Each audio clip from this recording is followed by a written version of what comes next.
Naitwa Mohamed Yusufu, nafanya biashara ndogo ndogo ambazo ni za kuuza vikapu. Na kabla ya hili tatizo kunikuta, nilikuwa nimetoka tu kufanya biashara zangu ndogo ndogo hizo za vikapu kujitafutia. Siku hiyo nilikuwa nimepita maeneo ya huko chini karibu na hospitali Mount Meru. Kule nilikuwa naenda nazungusha tu biashara yangu ya vikapu. Nikapandia maeneo ya Sanawari. Huko kuna order nilikuwa nimepewa ya kupeleka vikapu. Sasa nilivyopeleka hivyo vikapu, nikaona tu kundi tu la watu ghafla tu wanapiga kelele, wanaandamana. Lakini ghafla tu nilikaona tu gari tu limekuja ghafla, na mimi sasa nikaa nakimbia naondoka, kwa sababu nilikuwa siko kwenye hicho kikundi wala kufanya hicho kitu cha kuandamana.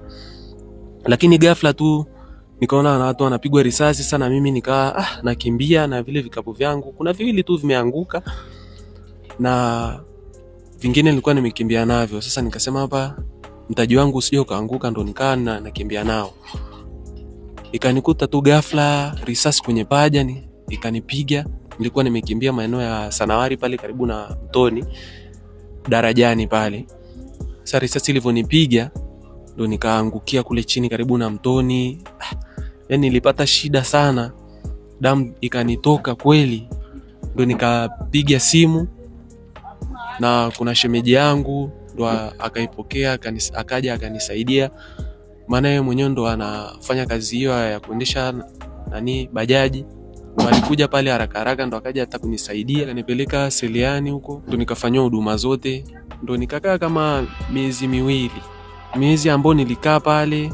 Sikuwa hata na hela ya kusema kwamba nijitibu kwa hichi ambacho kilinitokea, ila mamangu ndo anakaa Simanjiro, ila yeye mwenyewe ndo baada ya kusikia hilo tatizo alikuja, ila hakuwa sasa na hicho kiasi ambacho angesema kwamba ananihudumia pale na huduma zote, ila alifanya tu mtaji wa kwake wa kilimo, akapata kiasi kidogo, ndo akanisaidia hata kufanywa kuwekewa chuma cha nje. Kwa hiyo ilimshinda zaidi kukaa na mimi. Aliniambia paka mwenyewe akaa analia kabisa. Mimi mwenyewe nilishikwa na uchungu zaidi kwa hili tu, kwa sababu ni kitu ambacho kinaumiza sana.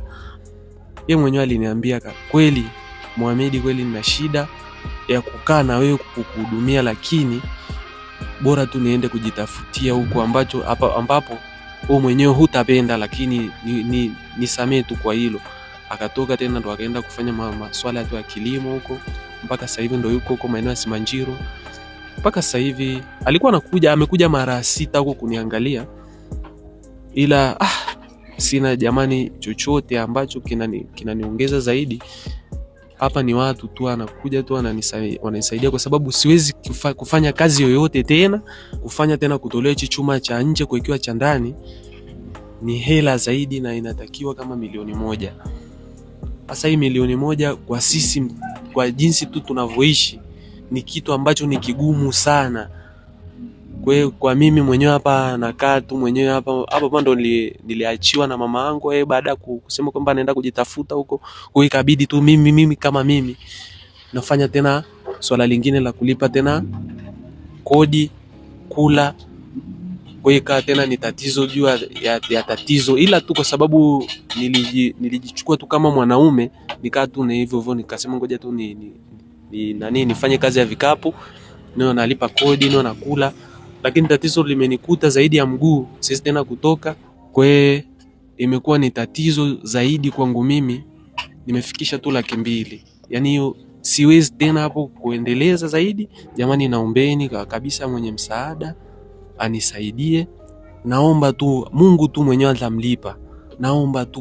Namuomba tu sana, maana najua sina hata cha kumlipa, ila namuomba sana. Kwa yote ambaye atataka kunisaidia, labda chakula au matibabu, kama ana chochote, kama kiasi chochote cha hiyo hela, anitumie tu kwa namba yangu ambayo 0783 66 0815.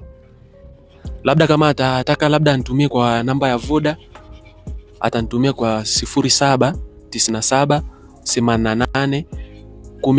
0797881513.